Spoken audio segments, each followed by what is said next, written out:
अस्सलामुअलैकुम वरहमतुल्लाहि वबरकातुहू। मिजाज अद्विया के दर्जात पार्ट 3। तो आज इस क्लास में हम पढ़ेंगे दवाए मोतदिल। ठीक है, तो दवाए मोतदिल क्या होती है इसको समझने की कोशिश करेंगे। यानी कि ऐसी दवा जो बदन में वारिद होकर, वारिद कहते हैं एंटर होकर, ठीक है, तो बदन में दाखिल होकर, बॉडी में दाखिल होकर बदनी हरारत यानी जो बॉडी हीट होती है उससे मुतासिर होकर, उससे इफ़ेक्ट होकर, ठीक है, होने के बाद अपने अंदर मौजूद जो अज्जाए मौसरा होते हैं, जो एक्टिव कॉन्स्टिट्यूएंट होते हैं दवा के अंदर, ठीक है, वो अज्जाए मौसरा कहलाते हैं एक्टिव कॉन्स्टिट्यूएंट। एक्टिव कॉन्स्टिट्यूएंट जो होते हैं यानी कुछ भी है, कोई भी दवा है तो उसके जो एक्टिव कॉन्स्टिट्यूएंट हैं, अल्कलॉइड्स हैं या एसेंशियल ऑयल है, फैटी एसिड हैं, ये सब एक्टिव कॉन्स्टिट्यूएंट जो रहेंगे तो वो बदन में ऐसी कैफियत पैदा करें जो जिस्मानी यानी कि ऐसी बदन के अंदर ऐसी कैफियत पैदा करें, ऐसी हालत पैदा करें जो जिस्मानी कैफियत व मिजाज से किसी तरह कमोबेश ना हो। यानी जो बॉडी की कैफियत है, यानी जिस भी शख्स में दवाई मोतदिल इस्तेमाल की जा रही है तो वो बदन में दाखिल होने के बाद, हरारत गरीज़िया से मुतासिर होने के बाद जो उसके अज्जाए मौसरा होते हैं वो ऐसी कैफियत पैदा करें जो कि बदन की कैफियत और मिजाज से किसी तरह कमोबेश ना हो। यानी बदन का जो मिजाज है, बदन की जो कैफियत है वो बिल्कुल भी तब्दील ना हो, यानी बिल्कुल भी चेंज ना हो। ठीक है, यानी दवा की मिजाजी कैफियत बदनी कैफियत के मुताबिक हो। तो मिजाजी कैफियत कैसी हो? बॉडी की जैसे बदनी कैफियत होती है, ठीक है, मिजाजी कैफियत दवा की वैसी ही हो जो बदनी कैफियत के मुताबिक हो। ठीक है, यानी कि अगर किसी की बॉडी में जितनी हीट है और जितनी बरूदत है, जितनी हरारत है, वो एज इट इज़ वैसी ही रहे, उसके अंदर ना हरारत के अंदर कोई बड़ा मतलब इंक्रीमेंट हो ना कोई डिक्रीमेंट हो।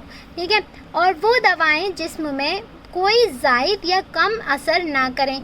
यानी ऐसी दवाएं जो दवाएं मोतदिल होती हैं वो बॉडी के अंदर कोई ज़ायद यानी कोई ज़्यादा, ठीक है, और ना ही कम असर पैदा करें, ऐसी दवाएं जो होती हैं वो दवाएं मोतदिल कहलाती हैं। ठीक है, ये दवाएं मोतदिल जो है वो अक्सर शॉर्ट क्वेश्चन में पूछ लिया जाता है, तो आपको ये डिस्क्राइब करना होगा पूरा कि दवाएं मोतदिल क्या है। ठीक है, इसके अलावा इन दवाओं को बार बार बकसरत इस्तेमाल करने से भी बकसरत इस्तेमाल किया जाए तब भी बदन में चारों कैफियत यानी कि हरारत, बरूदत, रतूबत, यबूसत, ये चारों कैफियत, ठीक है, कैसी हो? कोई भी कैफियत महसूस नहीं होती। ठीक है, यानी चारों कैफियत में से कोई भी कैफियत बढ़ी हुई महसूस नहीं होती। यानी कि जो असल जो उसका मिजाज होता है मरीज़ का वो वैसा का सेम वैसा ही रहता है। ठीक है, यही दवाई मोतदिल की ख़ास पहचान है। तो ये दवाई मोतदिल की ख़ास पहचान होती है कि चारों कैफियत में से कोई भी कैफियत महसूस नहीं होती, ना ही हरारत महसूस होती, मतलब जैसा उसकी बॉडी में हालत होती है वैसी की वैसी ही रहती है। ठीक है, इसमें हमारी दवाई मोतदिल की एग्ज़ाम्पल हैं जो कुछ हमारे तौज़ियात कुल्लियात अद्विया किताब में दे रखी हैं।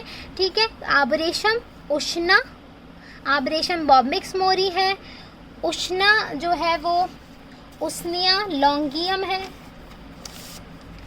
ठीक है, और लॉन्गिसीमा, उसनिया लॉन्गिसीमा, इसको उष्णा को छड़ेला भी कहते हैं, छैल चबेला भी कहते हैं।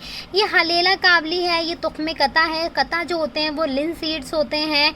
ठीक है, लिनम उसी तैसिसिमम इसका साइंटिफिक नेम होता है। तुख्मे कासनी जो है वो सिंचोरियम इंटिबस है। ठीक है, तो ये सारी हमारी कुछ दवाएं हैं जो कि क्या है, दवाएं मोतदिल में आती हैं। आबरेशम, उष्णा, हलेला काबली, तुख्मे कता, तुख्मे कासनी, जहर मोरा, सपिस्ता, परसियाँ, शाह, समग अरबी, उन्ना, विलायती, कतीरा, शकर तेगाज, शीर खश्त, याकूत वगैरह।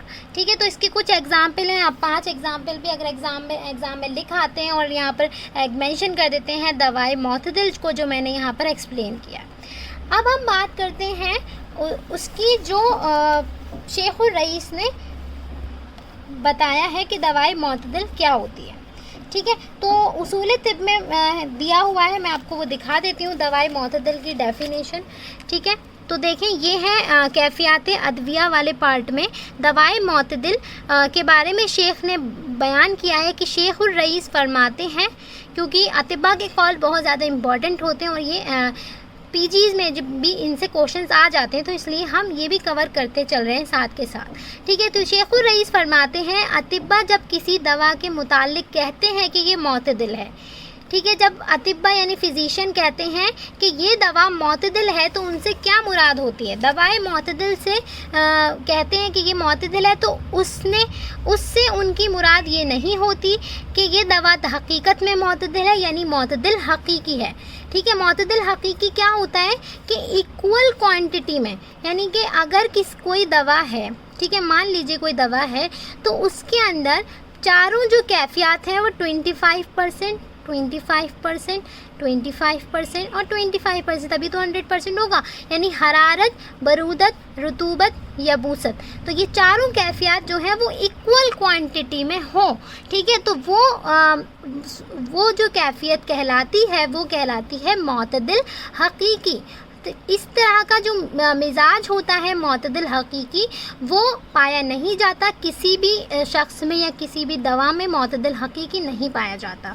ठीक है, तो आपको ये याद रखना है कि ये जो है दवाएं यहाँ जो मोतदिल से मुराद है वो मोतदिल हकीकी नहीं है। ठीक है, ये याद रखना है, क्योंकि ये मुहाल ये कि कोई शय हकीकत में मोतदिल हो, मतलब ये मुमकिन नहीं है कि कोई शय हकीकत में मोतदिल हो। जैसे मैंने बताया कि ऐसा नहीं हो सकता कि किसी भी चीज़ में इक्वल क्वांटिटी में सारी कैफियत पाई जाए। ठीक है ना, उससे उनकी मुराद ये होती है कि उसमें ऐसा एतदाल पाया जाए कि जैसा कि इंसान में, यानी इतना भी एतदाल नहीं होता दवाओं के अंदर जितना इंसान के मिजाज में एतदाल होता है। ठीक है, और ये कि इसका मिजाज इंसान के मिजाज की तरह है, ऐसा भी नहीं हो सकता। ठीक है, तो अदवियाओं का मिजाज अलग चीज़ है और इंसान का मिजाज अलग चीज़ है। ठीक है, तो दवाओं का मिजाज तो चेंज नहीं हो सकता, लेकिन इंसान का मिजाज जो है वो मौसम के एतबार से, दवाओं के इस्तेमाल के एतबार से या मर्ज़ी कैफियत में बदलता रहता है। ठीक है, तो यहाँ आप जो दवाएं मोतदिल से जो समझ रहे हैं वो वाला जो इंसान के अंदर मोतदिल मिजाज होता है वो भी नहीं है और ना ही मोतदिल हकीकी है। ठीक है, अगर ऐसा होता तो दवा ही नहीं रहती, दवा तो इंसान बन जाती। ठीक है, तो बल्कि इससे उनकी मुराद क्या है, तो यहाँ पे डेफिनेशन है, आप इस डेफिनेशन को भी एक्सप्लेन मतलब बता सकते हैं, जो मैंने आपको बुक में मतलब अभी इससे पहले अपने नोट्स में एक्सप्लेन की, वो डेफिनेशन भी आप दवाई मोतदिल की लिख सकते हैं और ये वाली डेफिनेशन भी लिख सकते हैं।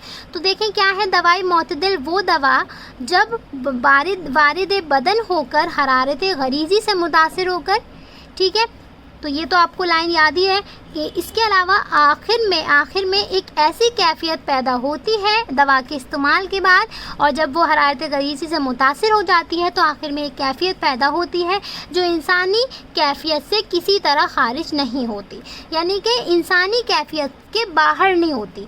ऐसा नहीं होता कि मतलब इंसानी कैफियत जैसी जिस शख्स में इस्तेमाल की गई, जैसी उसकी कैफियत थी वो चेंज हो जाए, ऐसा नहीं होता। ठीक है, इसलिए दवाई मोतदिल से बदन में कोई ऐसा असर पैदा नहीं होता जो एतदाल से हटा हुआ हो। तो ये आपको याद रखना है, दवाई मोतदिल जो है वो पूछा जा सकता है किसी भी MCQs के तौर पर या फिर शॉर्ट क्वेश्चन के तौर पर। ठीक है, तो इससे आपको याद रखना है कि दवाई मोतदिल वो होती है जिसमें बदन में कोई ऐसा असर पैदा नहीं होता जो बदन के एतदाल से हटा हुआ हो। गोया कि वो अपनी तासीर के लिहाज से कैसी होती है, अपनी तासीर के लिहाज से, अपनी इफ़ेक्टिवनेस के लिहाज से मोतदिल होती है, एतदाल पर होती है, मीडियम पर होती है। ठीक है, उसमें कोई मतलब चेंज नहीं पैदा करती बॉडी के अंदर। तो ये था हमारा पार्ट 3 मिजाज अदविया के दर्जात का। इसके बाद हम डिस्कस करेंगे एक और छोटी सी लाइन है जो कि है ये दवाएं हार व बारिद। ठीक है, तो दवाएं हार व बारिद क्या होती है, इस किस्म की तमाम अदविया वो हैं जिनसे जिस्म के अंदर इतनी गर्मी या इतनी सर्दी पैदा हो जाए जो एतदाल हरारत या बरूदत से ज़्यादा हो। तो ये बिल्कुल अपोजिट है दवाए मोतदिल की। इसमें क्या होता है कि ये वो दवाएं होती हैं जो बदन के अंदर वारिद होकर बदनी हरारत गरीज़िया से मुतासिर होकर जो एतदाली हरारत या बरूदत होती है उससे ज़ायद कैफियत पैदा करें, ज़ायद हो, यानी ऐसी दवाएं अपने अफ़ाल की बिना पर हरारत या बरूदत यानी हॉटनेस और कोल्डनेस रखती हों, जिसकी वजह से हार या बारिद कैफियत का ज़हूर होता है, यानी बॉडी के अंदर हार या बारिद कैफियत जो है वो पैदा होती है।